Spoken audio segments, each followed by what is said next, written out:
It was a bright Sunday morning, but for Clara, everything felt suffocatingly dark.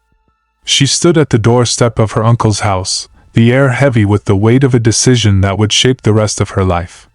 "You don't have a choice, Clara." Her uncle's voice echoed in her ears. His words felt like stones, cold and unforgiving. "Marrying Andrew is your only way out of this misery." Clara had grown up in the village with no parents, just her and her uncle's house full of greedy relatives, their eyes always fixed on whatever little she had left.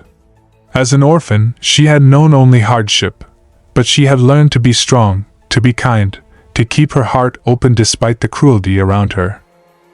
Yet, no amount of kindness had ever kept her uncles from treating her like a servant, using her as a pawn in their schemes. The man she was being forced to marry was Andrew, a wealthy but sickly man who was rumored to be bedridden most of the time. Clara had heard the whispers, the rumors. Andrew was nothing more than a burden, sick and frail, too weak to stand on his own 2 feet.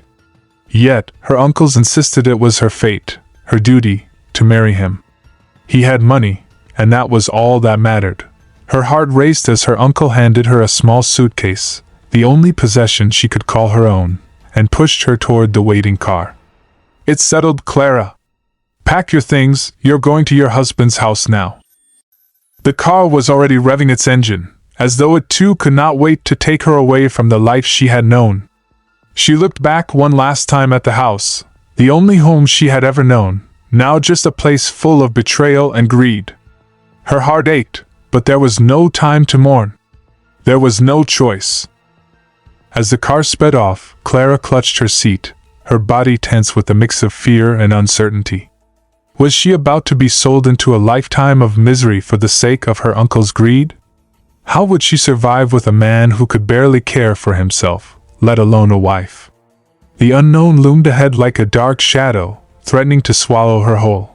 But what Clara didn't know was that her life was about to take a twist that no one, not even her uncles, could have predicted. Clara's arrival at Andrew's house was nothing short of eerie. The mansion, although grand with its towering walls and sprawling gardens, felt more like a prison than a home.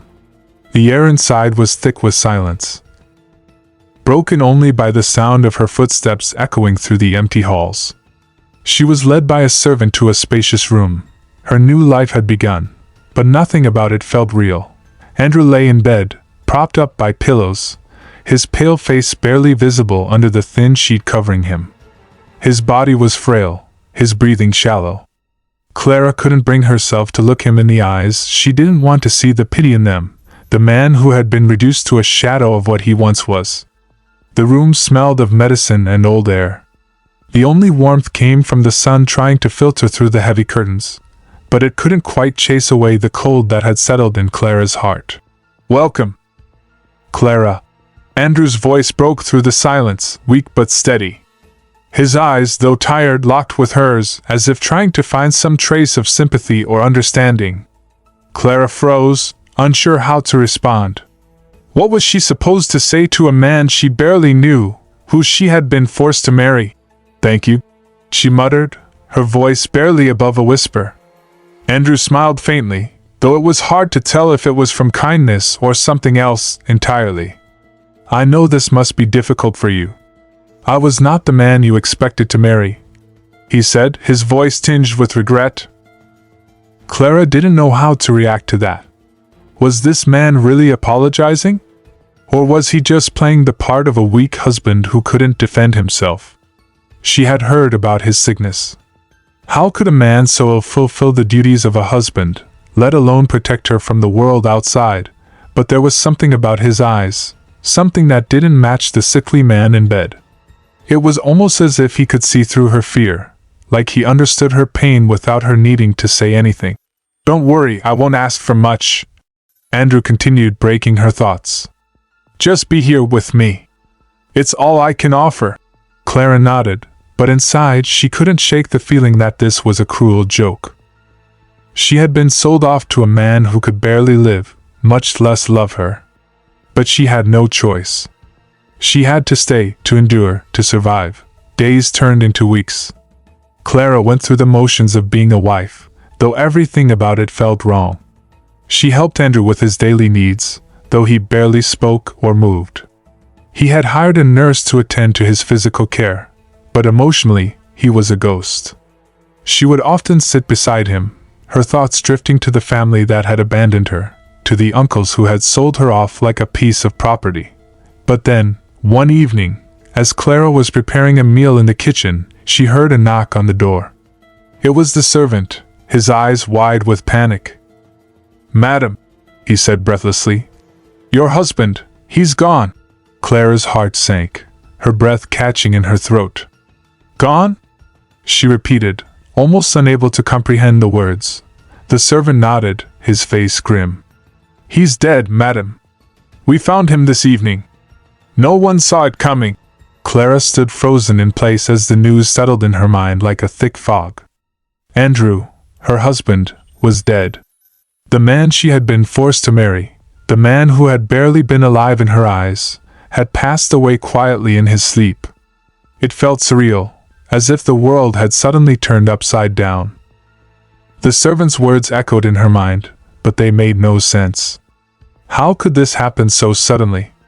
Andrew had been so frail, so weak, but no one had expected it to end like this. Clara had been preparing herself to care for a man who would likely live in his illness for years. She never imagined his death would come so quickly. The house was eerily silent, and Clara was left alone with the haunting truth that her new life had just been upended. She stood in the middle of the spacious, cold living room, her heart racing, her thoughts whirling. Minutes later, Clara found herself standing beside Andrew's lifeless body. His face was peaceful, almost serene, as if death had been the escape he so desperately needed. But as she stared at him, a strange feeling crept over her. Something wasn't right. It wasn't the sorrow she expected to feel, but more like the lingering taste of betrayal. Why did they marry me off to him?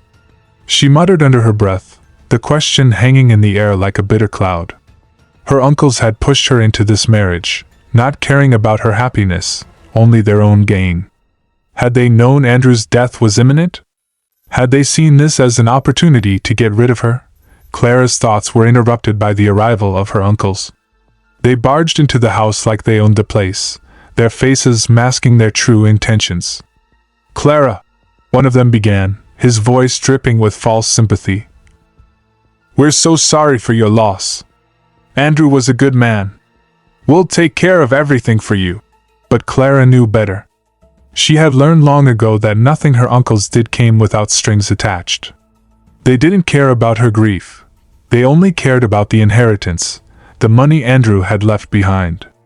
"You don't need to worry about anything, Clara," another uncle said, as he patted her shoulder in an almost comforting manner. "Your family now. We'll make sure you're taken care of." Clara nodded slowly, but a cold feeling spread through her. It was all too convenient. Andrew was dead, and now, her uncles were here, pretending to be concerned for her well-being. But Clara knew they were just waiting for the right moment to claim what they believed was theirs. Days passed, and Clara's mourning quickly turned into suspicion. She couldn't shake the feeling that there was more to Andrew's death than anyone was letting on. She started snooping around the house, checking Andrew's papers, his medical records, anything she could find. And that's when she discovered something that shook her to her core. Andrew's death had not been natural. There had been signs of foul play. Someone had been poisoning him slowly, feeding him small doses of something that weakened his already fragile body. It was then that Clara realized Andrew's death had been planned. But the question was, by who? Her uncles. They had orchestrated the entire thing. Clara's stomach churned as the truth unfolded before her eyes.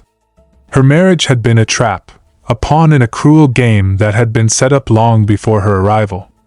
Her uncles had manipulated her into marrying Andrew, knowing that his health was deteriorating. They had used her as the perfect cover, and now they were preparing to take everything from her. Clara's world tilted on its axis as she stumbled across the dark truth hidden in the depths of Andrew's medical records. The very people who had sold her into this marriage, her uncles, had been the ones pulling the strings behind his slow death. They had poisoned him, knowing that his wealth and property would eventually be passed to his wife, her. It was sickening, and the realization made Clara's blood run cold. She sat there for hours, staring at the papers in disbelief, her mind racing. The shock, the horror, it all began to make sense now. Andrew's frailty, his sudden decline, everything had been a setup. They had planned for her to be married to a man who was already dying, who could barely hold on to life, knowing that his death would transfer his wealth to her. She wasn't even married to a man, but a financial tool. Her uncles had thought they could use her to claim Andrew's fortune. They had underestimated her. Clara knew she couldn't let them get away with this. She couldn't allow them to steal what was rightfully hers. But what could she do? She was just a young orphan girl with no power, no voice. She thought about the past few months, how they had made her believe she was worthless, how they had manipulated her into this situation. But now, she was determined. She would fight for what was hers. The following day, Clara decided to confront her uncles. The plan was set in motion. She would act calm, composed, and as if nothing was wrong. She knew their game. But now, it was her turn to play. As she entered the living room, her uncles were already gathered, discussing what came next. "We'll arrange the funeral, sell the property, and make sure everything is settled quickly. The sooner we do this, the better," one of them said, as if everything were just another business deal. Their greed was so transparent, it made Clara sick. She stepped forward, her voice steady but full of defiance. "You think I don't know what you did?" she asked, her eyes locking onto each of them. Her uncles paused, surprise flickering in their eyes before quickly turning into feigned innocence. "What do you mean, Clara?" one of them asked, trying to mask his guilt with a smile. "You killed him," Clara said, her voice barely above a whisper, but her words sliced through the room like a dagger. "You poisoned Andrew. I found the evidence. You thought you could use me to get his wealth, but now you've made a grave mistake." The room fell deathly silent. Clara's heart pounded in her chest as she awaited their reaction. For the first time in a long while, she felt a sense of power, the power of truth. Her uncles shifted uncomfortably, exchanging nervous glances. Then, one of them spoke, his voice shaking. "You have no proof, Clara. You don't know what you're talking about." "Oh, but I do," Clara retorted. "I have everything I need to bring you down. If you try to take what's mine, I'll make sure the authorities know the truth. Your plan has failed, and I won't let you take advantage of me any longer." The tension in the room was thick enough to cut with a knife. Her uncles, once confident in their schemes, were now cornered, scrambling for an escape. Clara could see the fear in their eyes, and for the first time, she felt like she was the one in control. They had underestimated her, just as they had underestimated Andrew's death. "You're going to regret this," one of them sneered, his face twisted with anger. Clara stood her ground. "No. You're going to regret underestimating me. The law will take care of you." Her heart was racing, but she stood tall. A woman who had learned that sometimes, the only way to survive in this world was to fight back. She wasn't just an orphan anymore. She was a force to be reckoned with. Clara's declaration had changed the air in the room. Her uncles, who had always seen her as weak, now saw her for what she truly was, a woman with the strength to fight for herself. The fear in their eyes grew as Clara stood unwavering, her hands clenched into fists. She was no longer just a pawn in their game.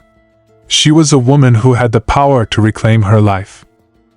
Over the next few weeks, Clara did exactly what she had promised. She gathered the evidence, Andrew's medical records, the poison traces, the hidden messages in Andrew's journal that revealed the slow poisoning, and the accounts that showed her uncle's involvement.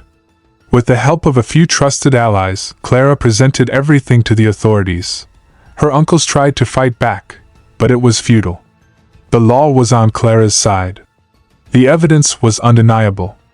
They were arrested, their wealth seized, and they were charged for their crimes. It was the justice Clara had been yearning for, but it came at a price. The pain of betrayal, the loss of trust in her own family, would haunt her forever.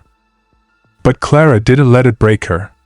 She moved forward, using the inheritance she had rightfully inherited from Andrew to build a life of her own. No longer would she be the victim of someone else's greed. No longer would she let her past define her future. In the months that followed, Clara transformed. She started a successful business that focused on helping orphan girls like herself, giving them education, support, and a safe space to grow.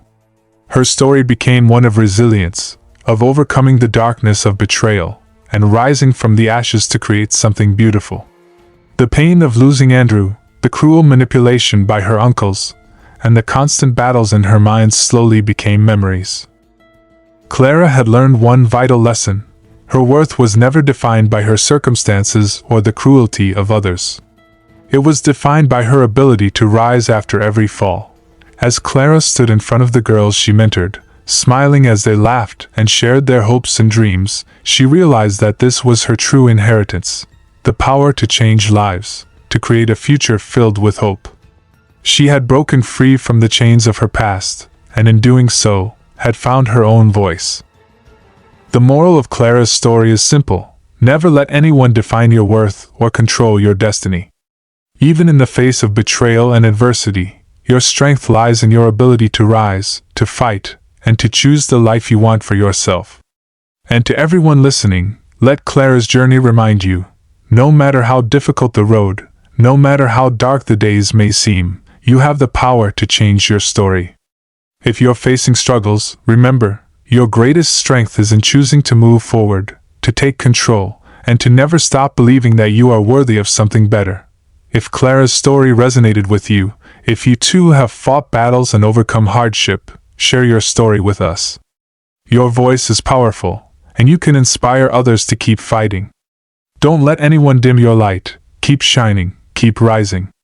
Subscribe and turn on notifications for more real stories of strength and resilience.